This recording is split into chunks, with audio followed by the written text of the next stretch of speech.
Hey guys, what's going on? In this video today, I want to give you 5 must-do tips for growing amazing tomatoes like this. Let's get into it.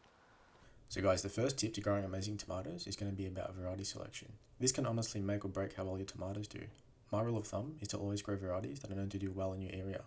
For my context, that's going to be the San Marzano, as you just saw before, Black Russian tomato, and the Tomito tomato. And the last tomato that I'm growing is called Rouge de Marmande. Now, I've never grown this one before, so if it doesn't do well, it's okay. I've got 3 other backups. Tip number 2, and that's going to be about pruning and staking your tomatoes. So before we get into the staking, let's start with the pruning first. So in order to do that, you're going to need a quality pair of secateurs, and these are the Okatsun 103s.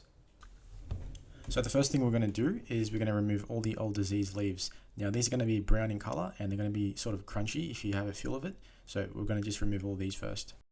So by doing this, you're going to make sure that your tomatoes get a lot more airflow, especially if you have determinate plants. And this is also going to help with the tidiness of your plants and make sure that everything looks nice. And once our tomato finishes fruiting, we want to take off that vine cluster and it's going to tidy everything up again. Now we're going to talk about suckers. Now what a sucker is on the main growing stem of a tomato, there will be another plant that starts in the corner.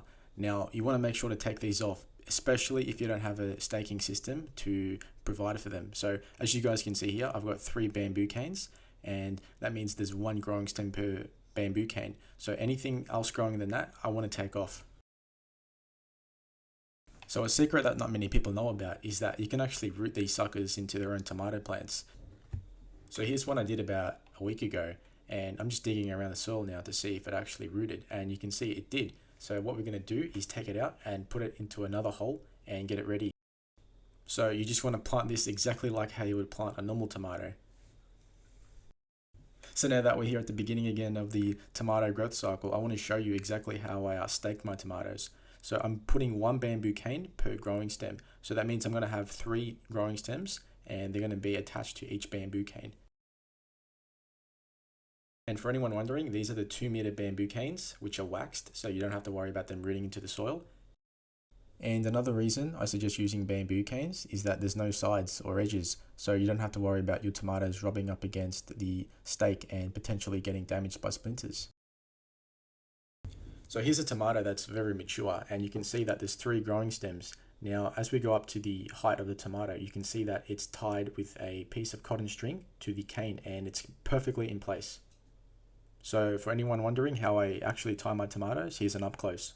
So I'm putting 1 loop around the tomato and I'm tying that in, and then I'm putting the other loop around the bamboo cane. Now by doing this, I don't have to worry about any potential choking of the tomato vine, and it can move freely with the wind. So here's how it looks. You can see that there's a large gap with the tomato, but with the bamboo, it's very fixed. So the tomato can grow in diameter and it won't bother it at all. So now we're moving on to tip number 3, and that's going to be about fertilizing your tomatoes. So we're going to break this down into 2 stages, vegetative stage and fruiting stage. Here in front of me is a vegetative stage tomato, and it's very young, it has no fruit on it. Simply use a 5-5-5 fertilizer like chicken pellets and worm castings, and we're going to do that once a month. This will be perfectly fine for the vegetative stage.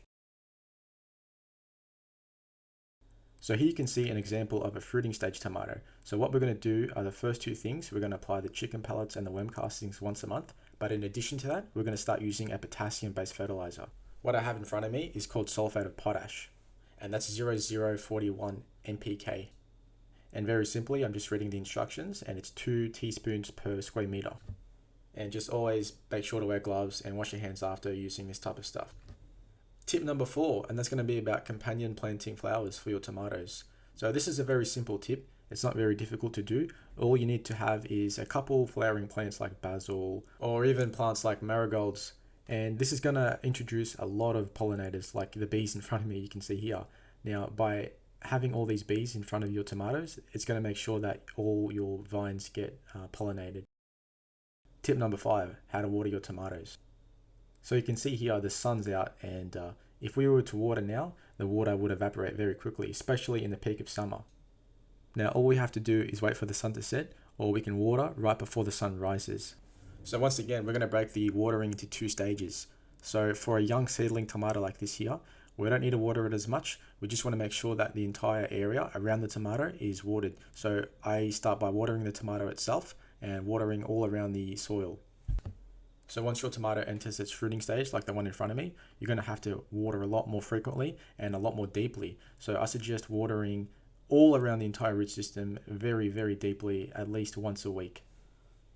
With each climate being different, it's ultimately going to depend where you live. So if you live in a hot desert climate, you're going to be watering a lot more than someone that lives in a cooler climate. Guys, if you incorporate these 5 tips, I guarantee you your tomatoes will look like mine. And guys, that's it for today's video. If you enjoyed it, drop a like below, subscribe to the channel, and I'll see you in the next one. Happy gardening.